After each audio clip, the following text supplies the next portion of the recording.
Hello again, everyone. This is Gilmer, and this is episode 80 of my Let's Play War in the East. This is the Soviet set I'm playing, and it is the Grand Campaign that I'm playing. And before I process another turn, there are just a couple more things that I want to do. And actually, I lost my spot, what I was going to do. Oh, this is it.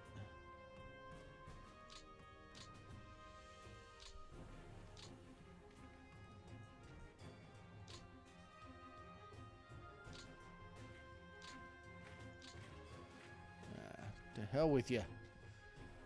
But I am surrounding this stack of units. I probably will not win this battle. They will probably hold, but I am going to do it anyway, just in case. 26,000 men. Yeah, they held. Bastards. And now I can't muster but 2 units to attack them. Oh well. I was hoping that would work.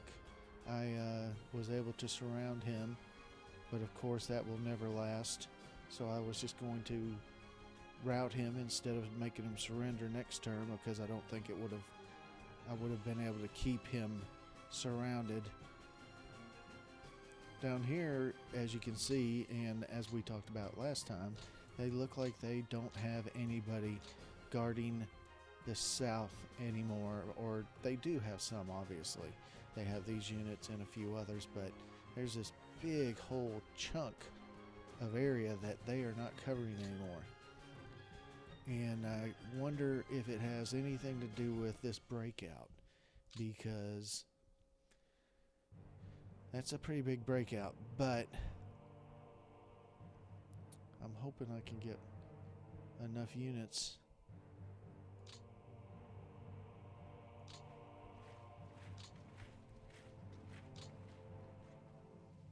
That's a brigade, that's a division. So, shit.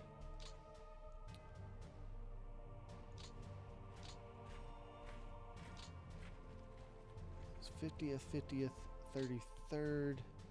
Let's change this to the 50th.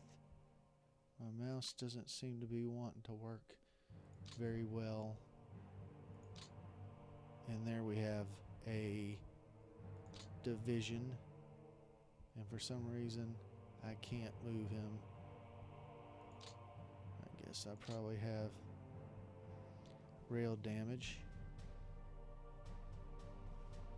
Why is he skip this guy? Why does he jump? Why does he go around him? Is there rail damage here? Yes. Is there rail damage there? No. So, let's move him down. And division, brigade,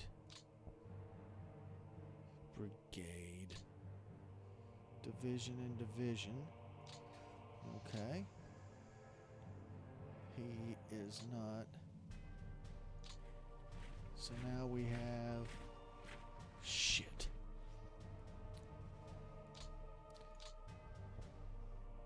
Thought it was. This was the guy. Okay. Bryansk. Let's change him to Bryansk.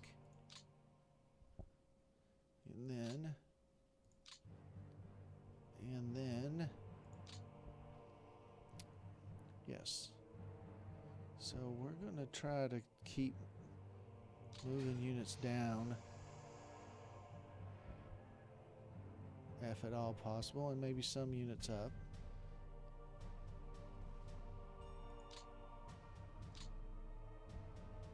What do we have down here that we can spare? I really can't spare too many people down here, because there's a breakout down here as well. But I do want to get some more. That is a brigade. I think that was the one I had before. That's a division. That's a division. So, get him out of the damn way. And we'll put those two divisions right next to each other. And that's another division. We'll put him on top of them. And 43rd, 8th, and 28th. So, I don't really want to do it in this because that is an airborne corps, and I think their limit is 9 on their command points, which is CUP is what they're using. I don't know what that stands for. I think the C might stand for command and the P might stand for points, but I don't know what the U stands for. But anyway, 28th Army looks pretty good.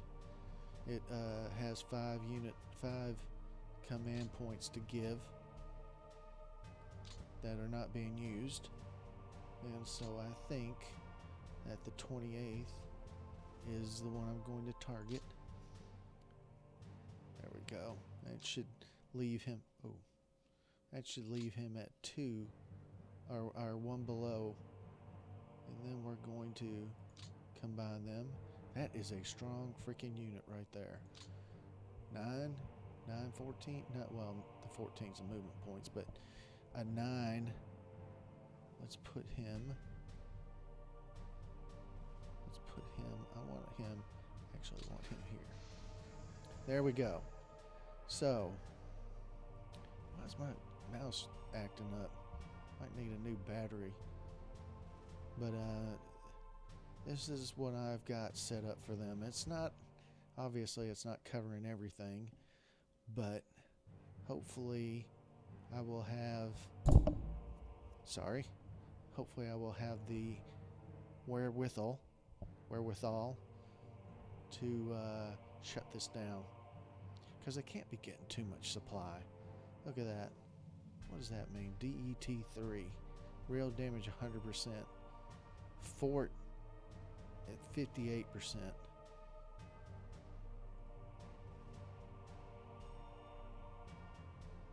I mean, these supply situation in these are not good. SP 54. I really need to figure out what some of these terms mean, because I'm pretty sure that means that something along the lines of they're in really bad freaking shape for supply at this point. I mean, they still have some power and they still have some movement points, but they're in bad shape for supply. And if they don't get to some supply very quickly, they're going to be in a world of hurt. Now, they do have a headquarters down here. I don't know if that means that they can push out supply from this headquarters, but I wouldn't think so, because I thought supply had to come from huge cities, 3 or 4 major cities that are attached to the rail lines. I could be wrong on that too. And I don't think they have control of any major city in this pocket. That's a pretty big pocket, but as you can see, I do have a pretty good amount of troops in pretty close conjunction on where. Let's move up, because that way he'll be around that little branch of that river. But my neighbor just walked in next door. I hope he can't hear me, because he'll think I'm talking to the TV, which I do. I mean, who does not talk to the TV when their favorite sports team is on and they're screwing up? I mean, that's like the epitome of the American male. You have to yell at the TV when your football team's screwing up, or your baseball team, or your hockey or basketball team. It just so happens that it is football season right now. The baseball season's still going on, but it's really the middle, not the middle, but almost the heart of the football season. We're 1/4 of the way through, and look at this. Should I move these guys up? I mean, they look like they have pretty much abandoned this river. I mean, I would be foolish not to move up, right?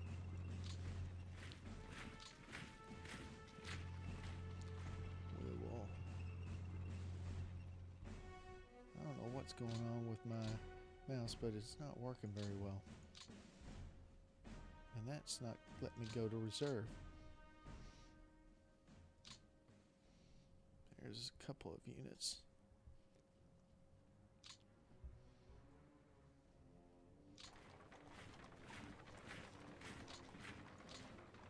Yeah. Both of those were routed. I guess that's what that asterisk is.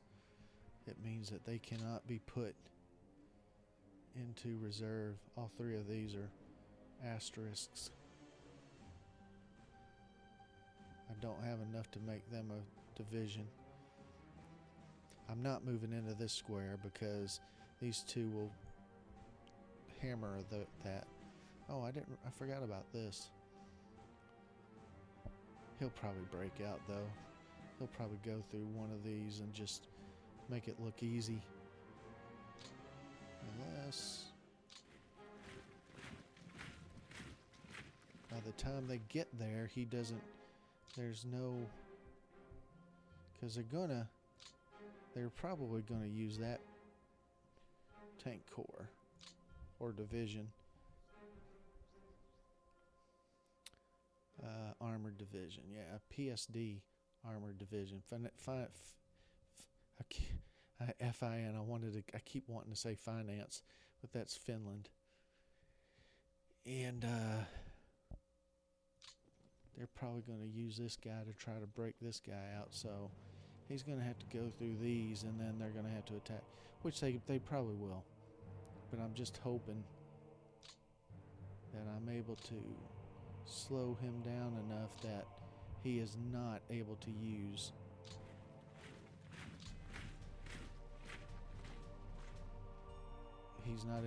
that armored division to help.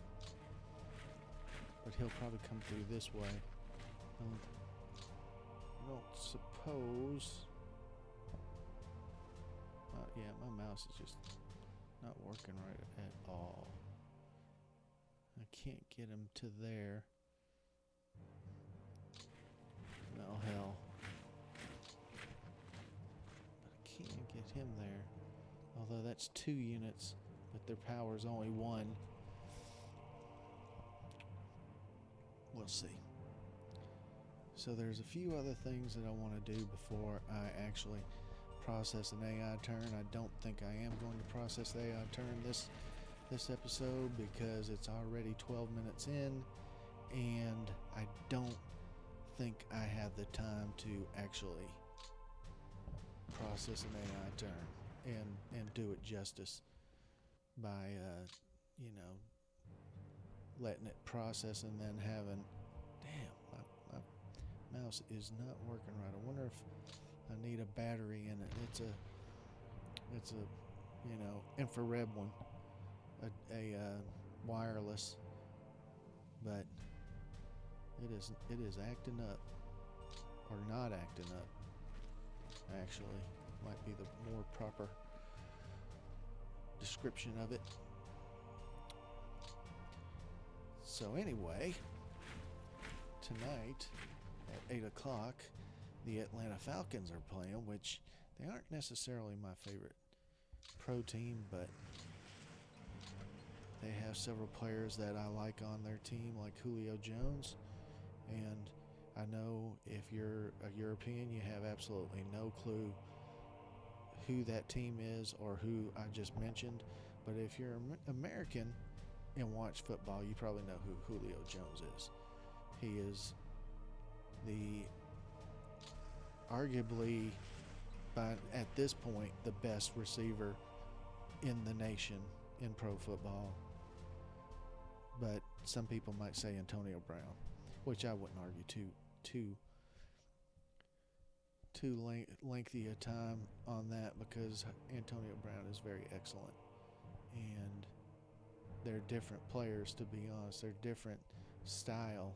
Julio is just big, strong, physical, fast, and defensive backs have a hard time dealing with him. And Antonio Brown just knows how to get open. He doesn't use it by physicality. He uses it by quickness and knowing where to go.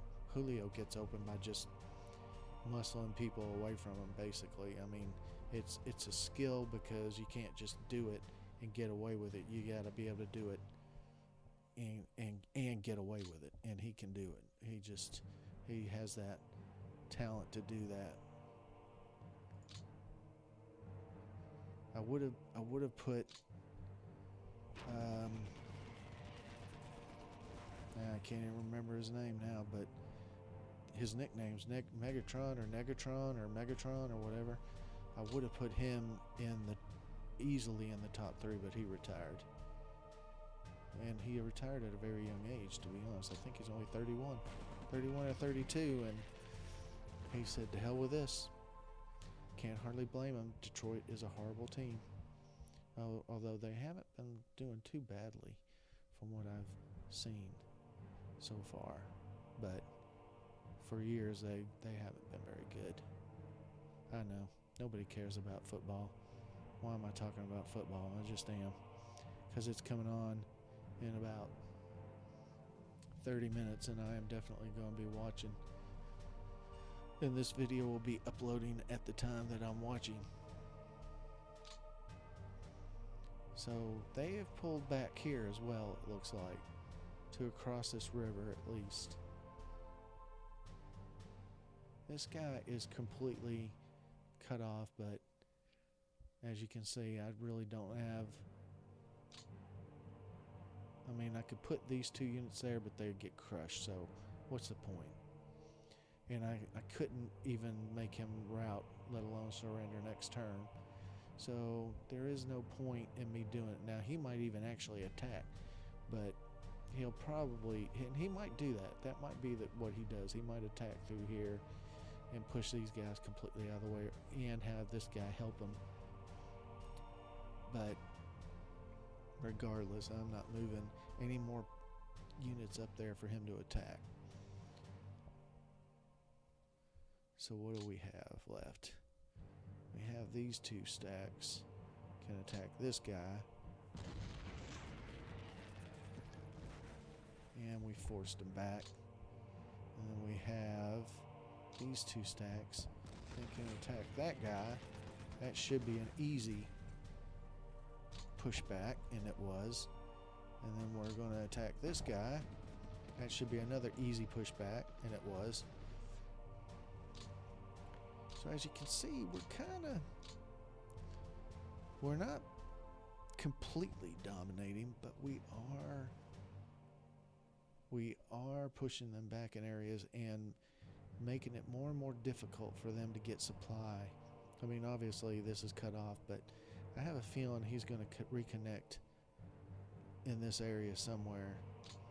And that's fine, because no matter what you do, your guys are still going to be in a fairly difficult position. I would, honestly, if it were me, I would not want my troops in this situation.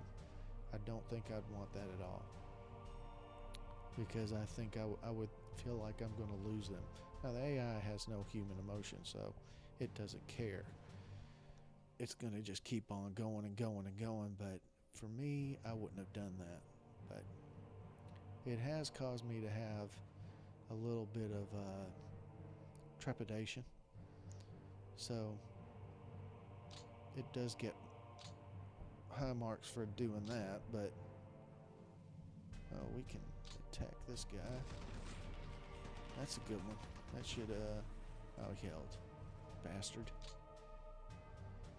How is it that you held? You scurvy dog, you. I am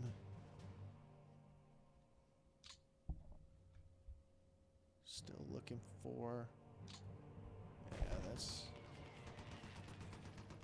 Yeah, we got him to retreat as well. So...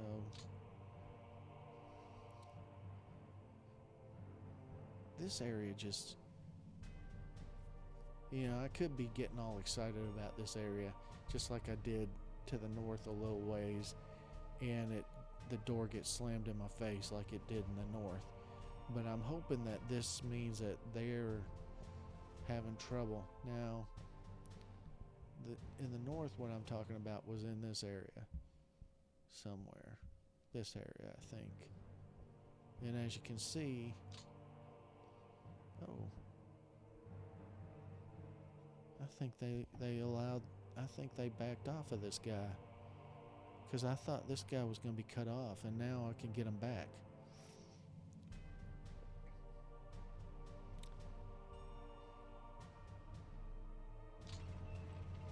So now I'm wondering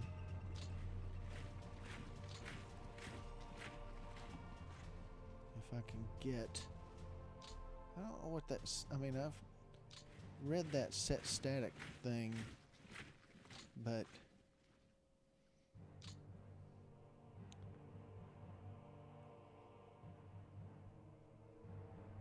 I don't know. I can get both of them here. So, look at this. That should be a pretty... Yeah, 126 to 9,000. Or really right at 10,000, but... That was definitely a good attack. Oh, here we go. Here's another good one. That he might hold. Yeah. See, let me use a little telestrator, which is what they call it on the football games. These guys, these stacks, this stack and this stack, both were attacking across the river, and this stack's not really strong enough to do anything to them. So that's why I had trouble there. It's nothing to be concerned about or upset about. It's just common military logic. If you attack across a river, it's going to be a weaker attack because your guys are not going to be 100% efficient going across a river. And that's been true since the time of Moses. You can't attack across a river as well as just straight across land. Holy crap. What in the hell is going on down here? This is... He held. That's alright. That is quite alright.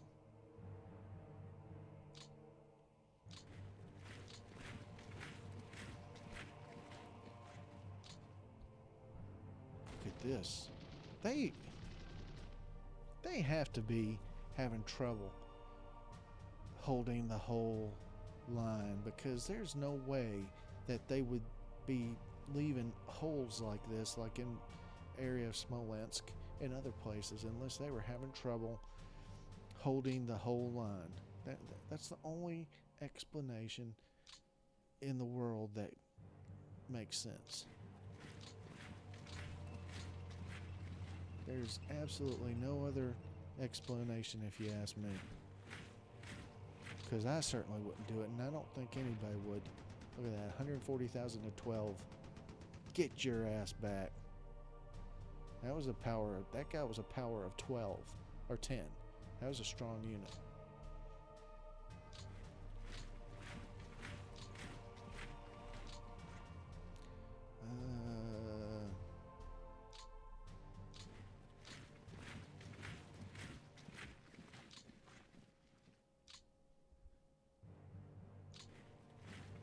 Let's see if this holds or not. Let's put these guys in reserve. Put these guys in reserve.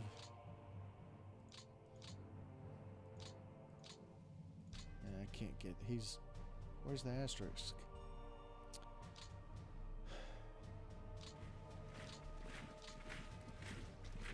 Sometimes I don't know. Let's move these guys up.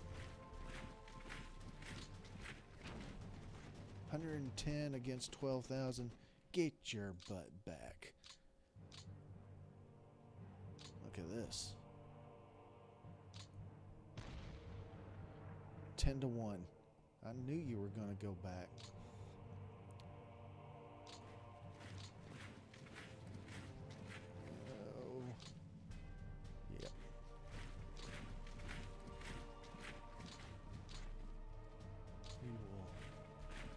strengthen our positions there.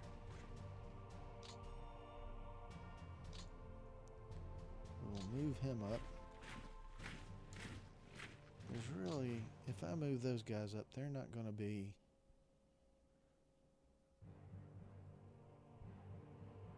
Well, let's do it.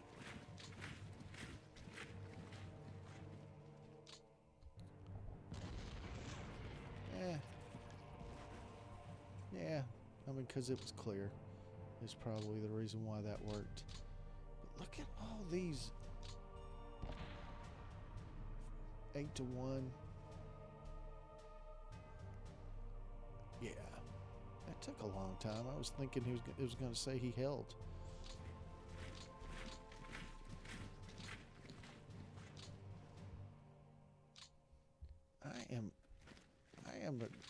Honestly, I am advancing on just about every front. And I don't know if it's because they've taken all their power and put it into this breakout and this one down here, or what's going on, because I mean, there's some power still here. But I mean, this is insanity. I need to build these up into a core. Could you imagine a guards corps? I have a couple actually. So I am attacking on almost all fronts. It's very surprising to me, to be honest with you.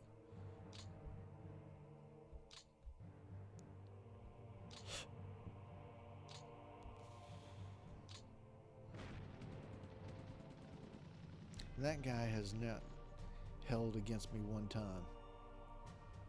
I don't know what, like I said, they don't have enough power so that they're trying to use these whatever they're called, wait a minute. Oh, Jaeger regiments. But they can't hold up against 3 divisions. They're not strong enough to, which is good for me. Honestly, I'm not too upset about them not being able to hold. And look at this. This is where I had that kind of that breakout, and I still kind of do. They haven't really done anything to these guys, or maybe it's because this is the turn that it was happening on.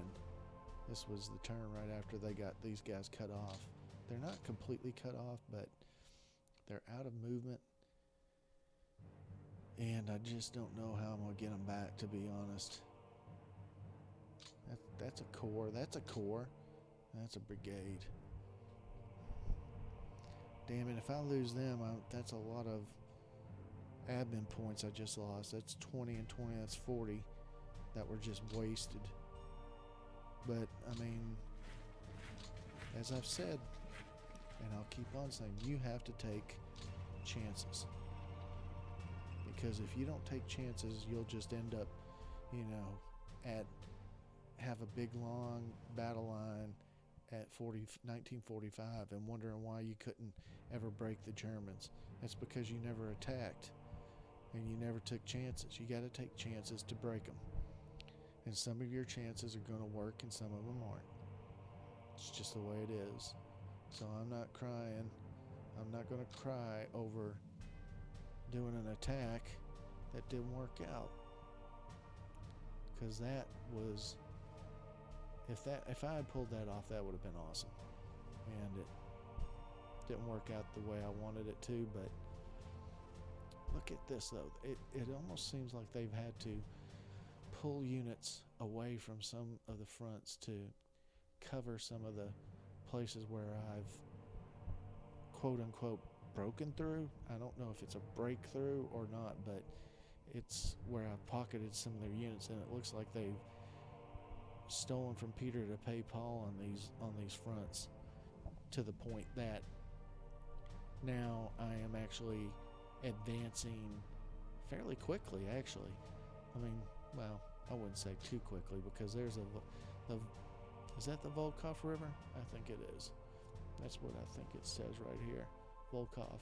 And this is a Volkov front, so makes sense. But I've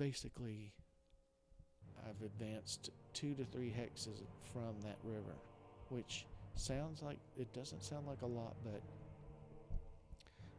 for a long time I couldn't even get across a river.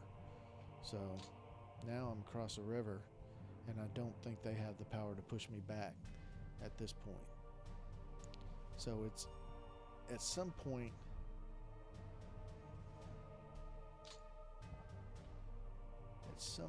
we are going to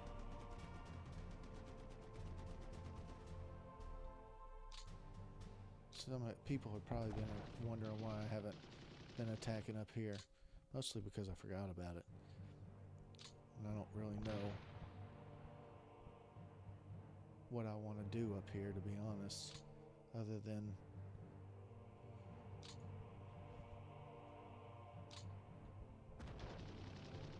just see if I can't start pushing them back, kind of in the same vein as what I've always talked about, is attacking them everywhere. If if you're attacking them up here, you might not win every single battle, but you're at least taking some of their initiative away, and some of their material, and some of their manpower.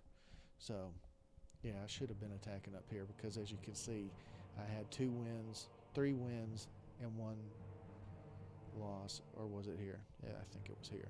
Or it might have been 2 losses, I don't remember. This will tell me. Yeah, 2 losses and 3 wins. So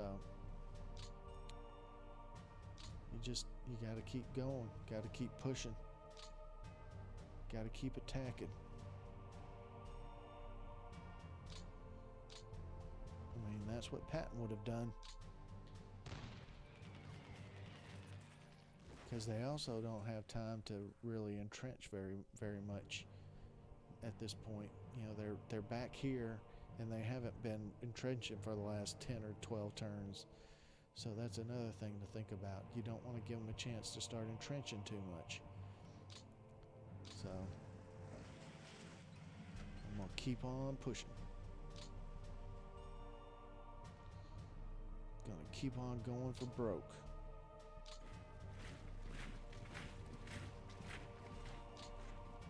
That's a 9. I don't really want to push up too close to that guy. Did I attack this guy? I think I did.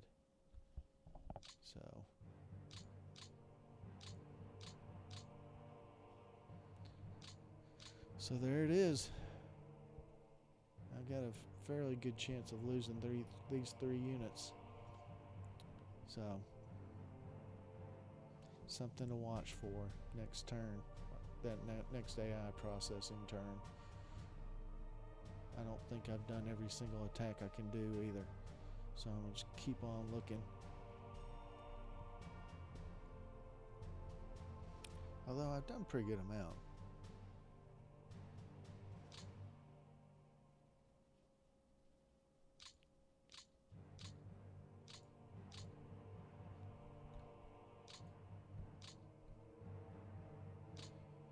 Yeah.